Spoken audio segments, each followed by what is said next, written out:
আমার ছেলে আমার জন্য যা আমল করছে গো, যা ইবাদত করলো, যা মেহনত করলো, আমি মা আমার কলিজা ঠান্ডা হয়ে গেছে।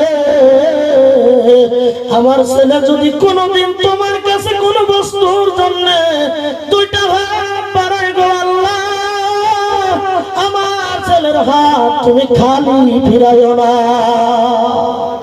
আল্লাহ বলে মুসা রে, এই যুবকের তেমন আমল নাই, ওর মা দোয়া করছিল, ওর মা দোয়া তোমার কাছে কবুল হয়ে গেছে। এই যুবক শুধু আকাশের মেঘ নয়, এই যুবক যদি আকাশের চন্দ্র সূর্যকে ডাক দিত, এই যুবক যদি আকাশের তারকারে ডাক দিত, আমি আল্লাহ ওর মায়ের দোয়ায় জমিনে তোমার জন্য জমিনে সরি বানায়া দিতাম। সুবহানাল্লাহ। মহান আল্লাহ রাব্বুল আলামিন বলেন, ওয়া ক্বাদা রাব্বুকা আল্লা তা'বুদু ইল্লা ইয়্যাহু ওয়া বিল ওয়ালিদাইনি ইহসানা। আল্লাহ বলে পৃথিবীর মানুষ তোমরা মহান আল্লাহ রাব্বুল আলামিনের ইবাদত করবা।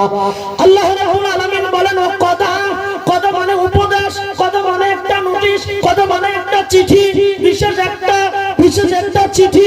আল্লাহ রাব্বুল আলামিন বলেন পৃথিবীর মানুষ তোমরা আল্লাহর জমিনে আল্লাহর ইবাদত করবা, আর জমিনের ভিতরে তোমাদের পিতা মাতার জমিনের ভিতরে আনুগত্য হবা। চিৎকার দিয়ে বলো সুবহানাল্লাহ। আল্লাহ